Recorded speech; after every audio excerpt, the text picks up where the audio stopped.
Welcome to day 6 of the 15 Minutes to Quilt Challenge presented by Quilt and Color. Hello, welcome back to Quilting Color. My name is Shalina. I hope that you get a chance to sew along with me so you can enter to win prizes. Today and over the next several days, I'm going to show you how I made this heart and arrow quilt. I love working with the bright colors, and these pictorial shapes were really fun to make. Stay tuned to hear the secret word of the day. I hope that you enjoy watching this quilt come to life as much as I enjoyed making it. And the theme for this quilt, it's arrow. So here's the fabrics that I've chosen for this quilt. So the way I started out is I looked for some arrow patterns, and most of the ones that I saw had arrows that are made with flying geese. And what I saw was that you had to make a lot of flying geese in order to make those. And I wanted something simpler that wouldn't require a lot of different arrows. So I thought one arrow would be better for me. To be able to make this quilt in just 1 week, I think it's going to be easier for me just to use one arrow. And so I found this pattern from the Moda Bake Shop. It's called Arrowhead Lake. And I guess it was published in 2018 of July. And this one, I really like this arrow because there's only one arrow. This is actually part of a block of the month, it looks like. I just want to make this one block. It looks like there's actually more than one block that you would need to make for this quilt. Not sure how many. Yeah, see, it looks like a bigger quilt where the arrows are going all the way around. So I guess I had to decide what colors to use where. And I'm thinking right now, I think I want a yellow arrow, and then I guess I could still use a yellow shaft, and then these, see what they call these. I don't know anything about arrows. Feather. That's the arrow shaft. So I was thinking of using yellow for the arrow, and I guess I could use a yellow for the arrow shaft. And then for the feathers, I could use the blue, and because I can alternate these two blue colors for the feathers. I think that makes sense. So this would be the arrow, and these would be the feathers going this way. And I think I had this other one that I can also use. I don't think that it's going to work as a background. I think I want a white background, so I'm going to have to find some white fabric that I can use for the background. And then I could use this as the shaft, but I think I'd rather just use this one. And if I use this as a background, I could actually use this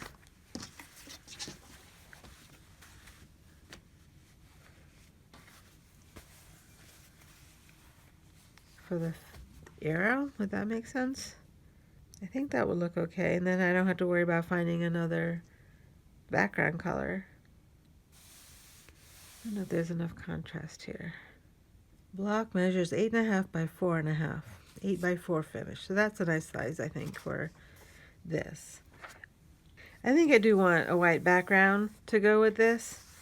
The other thing I want to do, in addition to this will be 8 inches wide.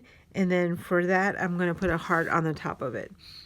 And I was initially thinking about piecing the heart, but I would be able to get smoother curves, better curves, if I applique it on. So maybe I will just go ahead and do some raw edge applique just to make this quilt faster. I was thinking about strip piecing the heart pieces so that it has a more of a scrappy look. So it would have little strips. Let me show So it would look like this and then be in the arrow or the heart shape, either way. But I think I would much rather just leave it plain so that it keeps it simple, less piecing, and I'll be able to get this quilt done faster.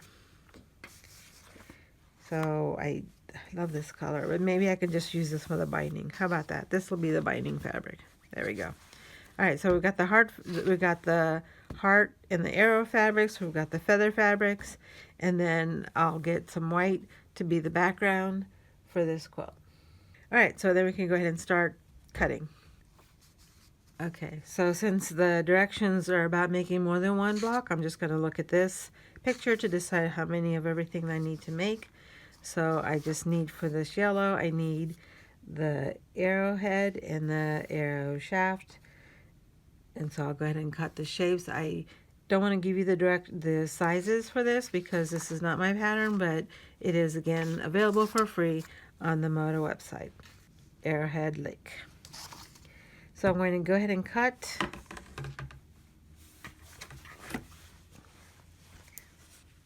a little piece out of this. This side.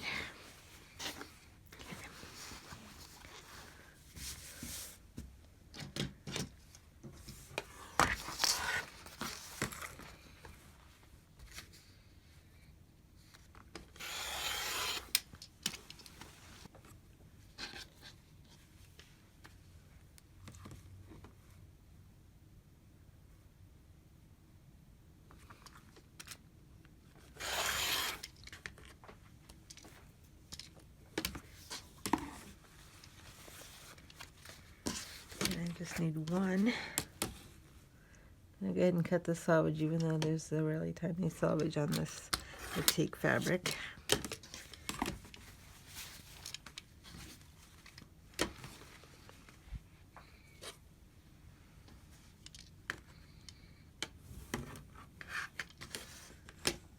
I was eventually just going to make these 2 at a time, the faster method, but because there's already directions in here, I'm just going to follow the directions to the T so that I don't get lost, don't get in trouble for anything. So I need this, and I need one, this.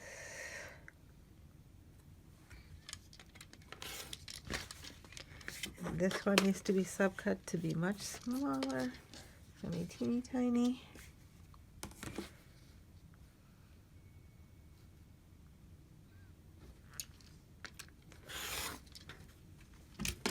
Okay, so there are the pieces that we need for this.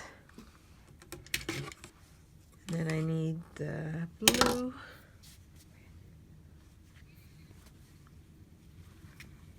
Kind of a weird fabric. Oh, see, I knew I had more layers here. Okay.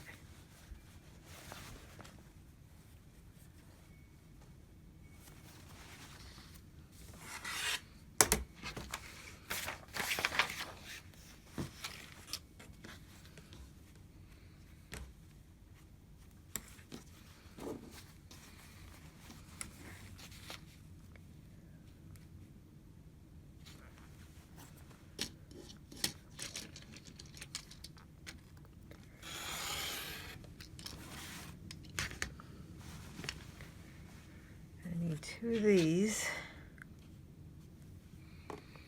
Need to cut off the selvage here.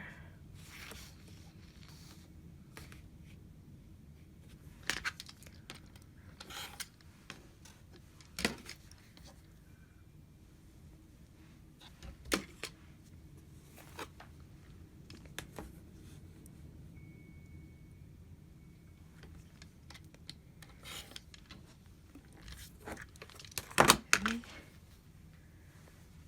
This one.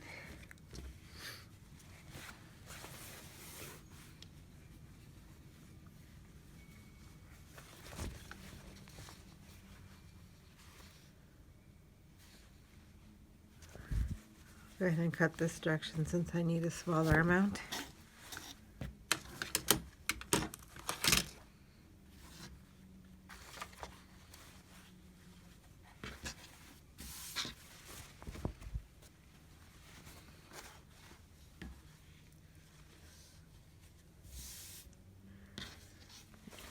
Okay, neither one of these are straight.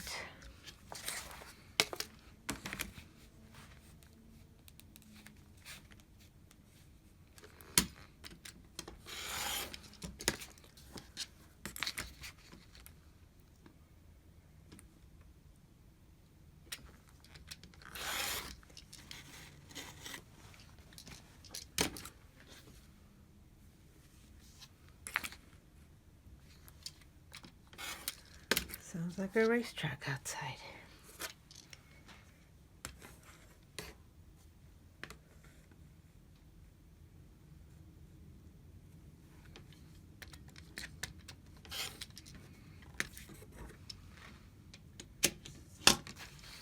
Okay, so I have all of the colors now. Here's the arrow. I think I want this on the bottom.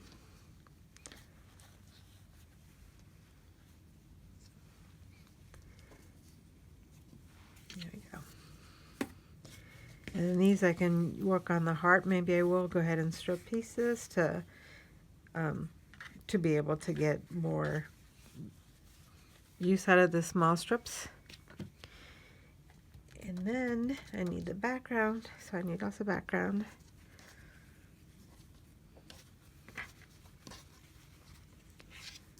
Okay, over here. Okay.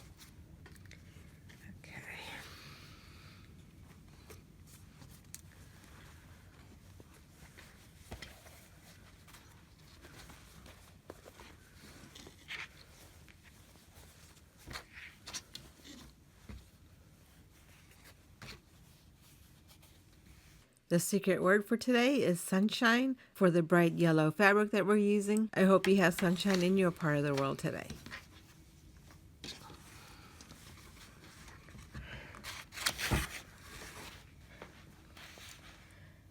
Okay, so if this is cut like this,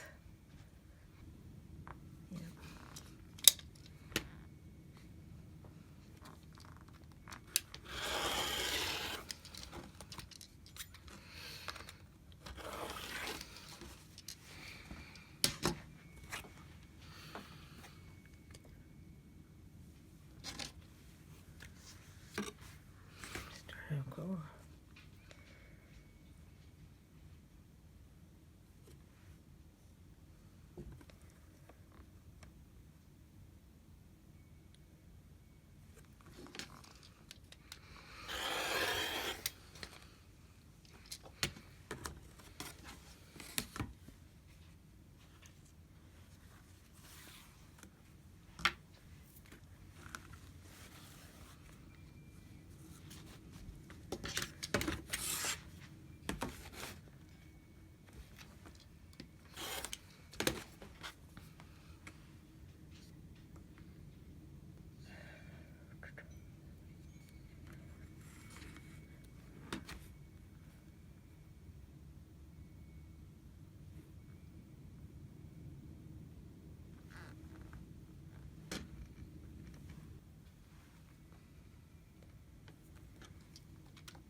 Okay, let me make sure I got everything that I need.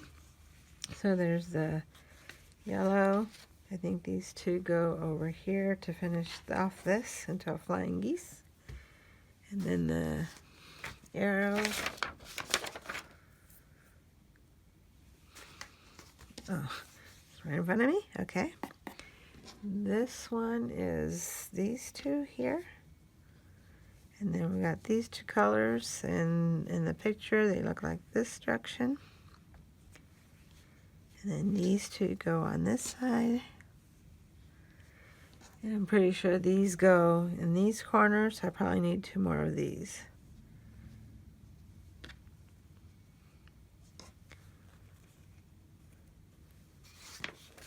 So you can see I have in this picture pretty much what, there's only one, okay.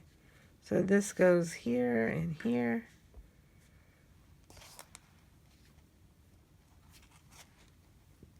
And I need these because I think these are the triangles to make that in, so I need two more of these.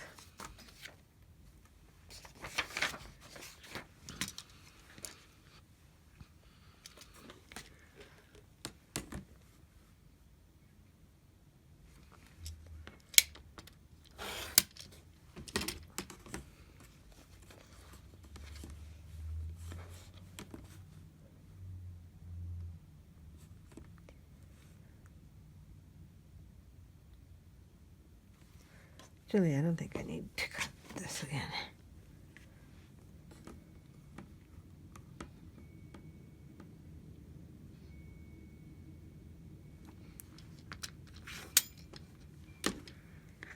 So this goes on this other side, and this I think goes on this inside.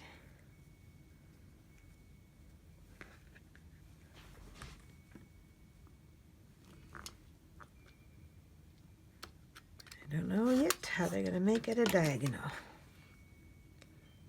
Okay. Now one thing I did notice here is that they have this one that goes throughout the entire piece. And I can sew all this here. But as I was looking at this, it looks like there's a partial seam.